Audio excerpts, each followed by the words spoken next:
Apa kabar anak-anak? Hari ini kita akan belajar materi tentang globalisasi. Kalian tentu sudah tidak asing lagi bukan dengan kata globalisasi? Nah, materi yang akan dibahas diantaranya ialah pengertian globalisasi, ciri-ciri globalisasi, bentuk-bentuk globalisasi, dampak globalisasi, dan upaya menghadapi globalisasi. Nah, anak-anak, sebelum kita lanjut materi, don't forget to subscribe. Terima kasih. Globalisasi berasal dari kata globe, yang berarti bola dunia. Globalisasi dapat diartikan sebagai tindakan yang mendunia.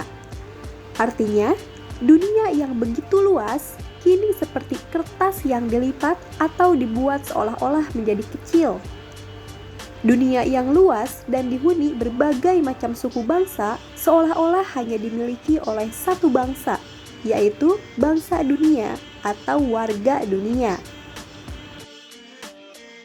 Nah, anak-anak, pengertian mengenai globalisasi dinyatakan oleh berbagai pihak. Di antaranya, yang pertama menurut Anthony Giddens, menyatakan globalisasi merupakan penggiatan dari hubungan sosial dunia. Terjadi hubungan antar wilayah lokal yang berjauhan, sehingga suatu kejadian setempat dapat dipengaruhi oleh peristiwa yang terjadi di wilayah yang sangat jauh. Kedua, menurut Jan Niederveen, menyatakan globalisasi adalah proses jangka panjang dari keterkaitan atau interconnectedness dunia yang makin meningkat. Ketiga, menurut Donald J. Boudreaux, menyatakan bahwa secara sederhana, globalisasi adalah peningkatan kerjasama manusia melampaui lintas batas negara. Keempat, menurut lembaga Carnegie Endowment, menyatakan bahwa globalisasi merupakan sebuah proses interaksi dan integrasi antar manusia perusahaan dan pemerintah berbagai negara. Globalisasi sebagai sebuah proses didorong oleh perdagangan internasional dan investasi yang didukung oleh teknologi informasi. Proses globalisasi ini memiliki efek pada lingkungan, budaya, sistem politik, perkembangan ekonomi dan kesejahteraan, serta kehidupan manusia di seluruh dunia. Dan selanjutnya, pengertian globalisasi kelima ialah menurut Peter Drucker, mengatakan bahwa globalisasi adalah sebuah istilah menyeluruh untuk berbagai proses ekonomi global, penyebaran komunikasi global secara instan, pertumbuhan perdagangan internasional yang cepat, dan pasar uang global atau pasar perusahaan global.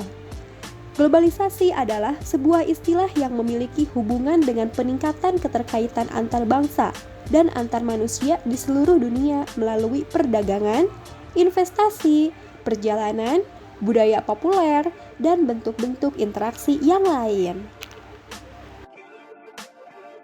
Nah, anak-anak, selanjutnya ialah materi ciri-ciri globalisasi. Menurut Robin Cohen dan Paul Kennedy, melihat ciri yang menandakan semakin berkembangnya fenomena globalisasi di dunia. Ciri yang pertama ialah perubahan dalam konsep ruang dan waktu.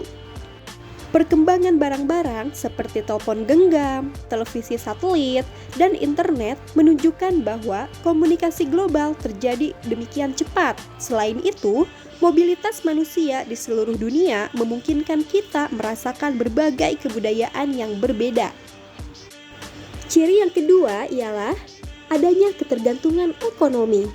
Di bidang ekonomi dan perdagangan, muncul rasa saling bergantung. Hal itu terjadi sebagai akibat dari pertumbuhan perdagangan internasional, peningkatan pengaruh perusahaan multinasional, dan dominasi organisasi yang mengelola masalah perdagangan dunia seperti World Trade Organization atau yang disingkat menjadi WTO. Ciri yang ketiga ialah adanya peningkatan interaksi kultural melalui perkembangan media massa. Peningkatan interaksi kultural melalui perkembangan media massa, terutama pada media radio, televisi, film, dan musik internasional. Akibatnya, kita dapat mengonsumsi dan mengalami pengalaman baru mengenai beraneka ragam budaya, misalnya dalam bidang mode, sastra, dan makanan.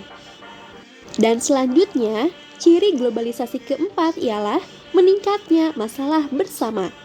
Meningkatnya masalah bersama, misalnya pada masalah dalam bidang lingkungan hidup, krisis multinasional, inflasi regional, dan lain-lain. Penurunan kualitas lingkungan hidup bukan hanya disebabkan oleh penggunaan energi dan industri di dunia barat, namun juga karena tindakan perusakan yang tidak disadari oleh orang-orang di negara-negara berkembang. Perubahan iklim global ini mempengaruhi semua orang yang ada di seluruh penjuru dunia. Permasalahan lainnya, misalnya dalam bidang kesehatan, yaitu penyakit AIDS, perdagangan obat terlarang secara internasional, dan berbagai bentuk terorisme internasional. Nah, anak-anak, materi ketiga ialah bentuk globalisasi. Kamu telah mempelajari pengertian dan ciri-ciri globalisasi. Lebih lanjut, globalisasi juga dapat dilihat dari bentuknya. Bentuk-bentuk globalisasi dapat dibagi antara lain atas globalisasi dalam bidang budaya, komunikasi, ekonomi, transportasi, dan politik. Nah, anak-anak, yang pertama, mari kita bahas bentuk globalisasi dalam bidang budaya. Globalisasi dalam bidang budaya merujuk pada alur ide, sikap, norma, nilai-nilai, dan produk budaya lintas negara. Budaya lambat laun cenderung menjadi sebuah komoditas atau produk. Buku-buku dan film populer memiliki pasar internasional. Pembaca dari buku seperti seri Harry Potter terdapat di seluruh dunia. Film berbahasa Inggris disaksikan hampir di seluruh dunia. Musik pop dari negara-negara barat juga populer di negara-negara berkembang. Globalisasi dalam bidang budaya didukung antara lain oleh revolusi informasi, penyebaran komunikasi via satelit, jaringan telekomunikasi, dan teknologi informasi seperti internet. Alur global budaya ini dapat menghilangkan perbedaan budaya antar negara, wilayah, dan individu. Kedua, yaitu bentuk globalisasi dalam bidang komunikasi. Globalisasi dalam bidang komunikasi merujuk pada perubahan teknologi alat-alat komunikasi yang mendorong koneksi antar negara. Revolusi teknologi komunikasi berarti sebuah desa global atau global village telah mencakup hampir seluruh wilayah di dunia. Pembentukan desa global terjadi akibat pertumbuhan teknologi internet, komputer, dan alat komunikasi seperti telepon pintar atau yang sering kita kenal sebagai smartphone. Melalui teknologi komunikasi, seseorang dapat hadir di wilayah lain yang sangat jauh, secara maya atau virtual, hanya dalam waktu beberapa menit saja, menggunakan telepon pintar. Padahal, jika menggunakan alat transportasi seperti pesawat terbang, dapat memakan waktu belasan jam. Kemajuan teknologi komunikasi membuat sebagian desa terpencil dapat memiliki akses ke internet. Mereka tidak lagi menggunakan jaringan telepon kabel, tapi melompat ke teknologi telepon pintar. Nah, anak-anak, selanjutnya bentuk globalisasi yang ketiga ialah dalam bidang ekonomi. Globalisasi dalam bidang ekonomi merujuk pada keterkaitan atau interconnectedness ekonomi dunia melalui perdagangan dan pertukaran sumber daya. Saat ini, praktis tidak ada ekonomi suatu negara yang benar-benar terpisah dari negara lain. Artinya, ekonomi nasional suatu negara memengaruhi ekonomi negara-negara lain. Contoh lain adalah suatu negara yang kaya dapat berinvestasi ke negara-negara yang kekurangan modal. Selanjutnya yaitu bentuk globalisasi keempat ialah dalam bidang transportasi. Globalisasi dalam bidang transportasi merujuk pada perkembangan alat dan teknologi transportasi dalam membawa orang dan barang lintas negara dalam waktu singkat. Pada masa lalu, dibutuhkan waktu yang sangat lama untuk membawa orang dan barang dari suatu tempat ke tempat lain. Saat ini, berbagai alat transportasi seperti pesawat terbang, kereta cepat, dan kapal laut berbahan bakar minyak bumi dapat membawa orang dan barang lebih cepat dan lebih banyak. Akibatnya, pergerakan orang dan barang saat ini dapat terjadi secara global atau dunia. Saat ini, sekitar 96% perdagangan dunia menggunakan transportasi laut. Pertumbuhan transportasi laut didorong beberapa sebab, antara lain meningkatnya kargo sumber daya alam yang dibutuhkan negara-negara maju, produksi dan perdagangan makin mendunia yang artinya dapat terjadi di banyak negara, serta peningkatan teknologi kapal laut dan pelabuhan-pelabuhan sehingga dapat mengangkut barang dalam jumlah besar. Nah, anak-anak, bentuk globalisasi terakhir yang kelima ialah dalam bidang politik. Globalisasi dalam bidang politik merujuk pada kerjasama politik yang terjadi antar negara. Kerjasama politik ini terkait kepercayaan bahwa sebuah organisasi dunia atau antar negara lebih mampu mencegah konflik antar negara dibandingkan negara-negara yang berdiri sendiri. Selain itu, ketika negara-negara makin terkait secara ekonomi dan teknologi, maka terdapat tekanan untuk menjalankan kebijakan sama bagi negara-negara tersebut. Untuk itu, diperlukan sebuah organisasi antar negara yang dapat mengatur hal tersebut. Contohnya adalah Kawasan Perdagangan Bebas Amerika Utara atau North American Free Trade Area atau NAFTA dengan anggota Amerika Serikat, Kanada, dan Meksiko. Contoh lain adalah Kawasan Perdagangan Bebas ASEAN atau ASEAN Free Trade Area atau AFTA yang mengatur perdagangan bebas antar negara anggota ASEAN. Nah, anak-anak, apakah kalian tahu bahwa globalisasi membuat masyarakat menjadi hidup tanpa batas? Hubungan antara tiap orang menjadi sangat dekat.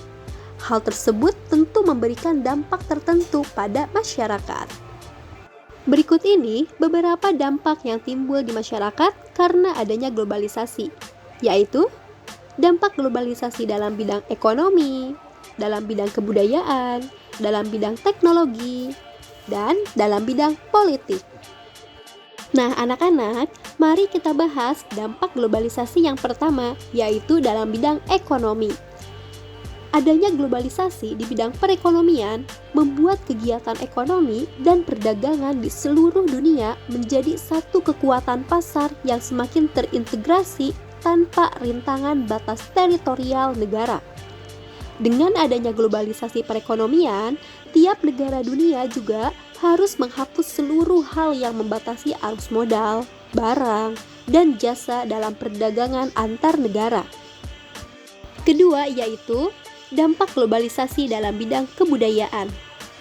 Globalisasi memengaruhi hampir semua aspek yang ada di masyarakat, termasuk aspek budaya. Namun, perkembangan globalisasi kebudayaan secara intensif terjadi pada awal ke-20 seiring dengan berkembangnya teknologi komunikasi. Komunikasi masa kini cenderung tidak memerlukan proses tatap muka secara fisik, tetapi berlangsung melalui media elektronik, seperti layanan webcam pada komputer atau layanan video chat pada telepon pintar atau smartphone. Adanya perubahan tersebut menjadikan komunikasi antar bangsa lebih mudah dilakukan. Hal ini menyebabkan semakin cepatnya proses globalisasi kebudayaan. Nah, anak-anak, dampak globalisasi yang ketiga yaitu dalam bidang teknologi. Di masa depan, manusia akan banyak bergantung kepada teknologi, seperti komputer dan ponsel yang berkembang dengan cepat. Teknologi akan sangat mempengaruhi dunia komunikasi. Perkembangan teknologi yang begitu pesat juga harus diimbangi dengan perkembangan akan dan kearifan moral manusia. Dan dampak globalisasi terakhir yang keempat ialah dalam bidang politik. Adanya globalisasi dalam bidang politik berpengaruh pada kehidupan berbangsa dan bernegara.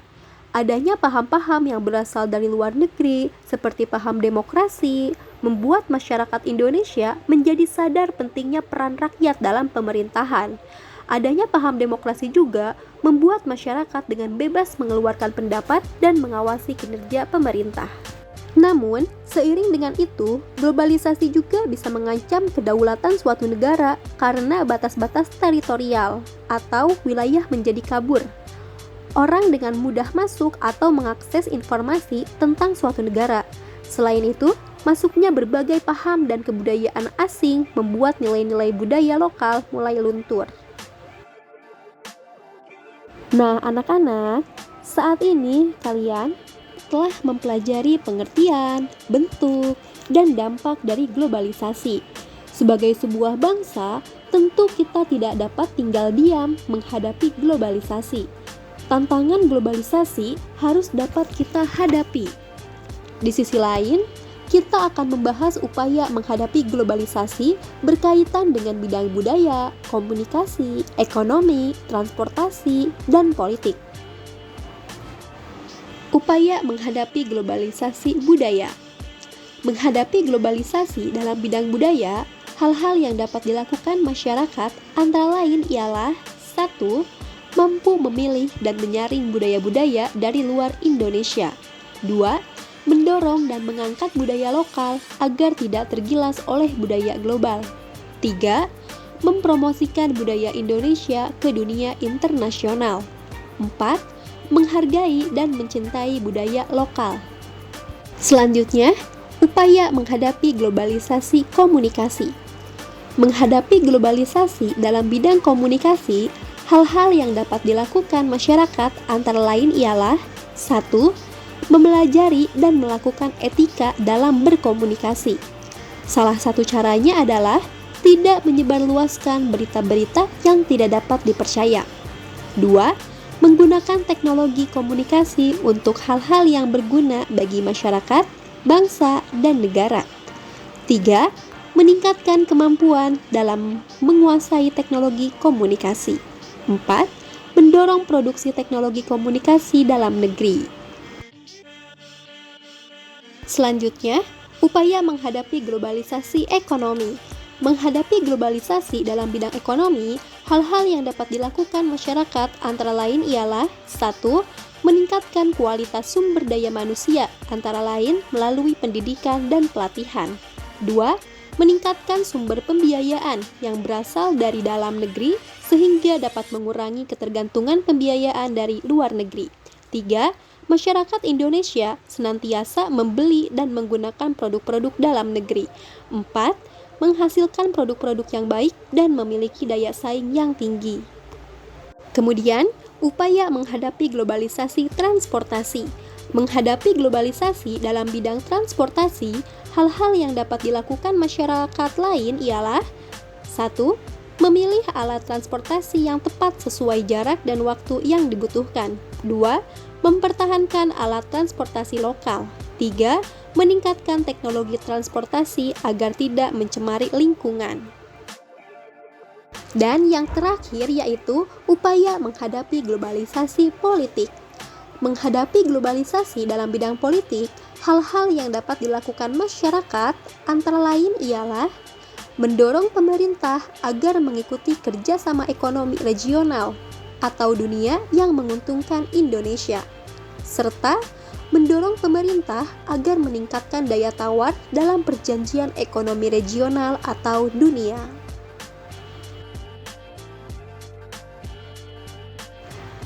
Nah, anak-anak, materi tentang globalisasi telah selesai. Semoga bermanfaat. Don't forget to subscribe. Terima kasih.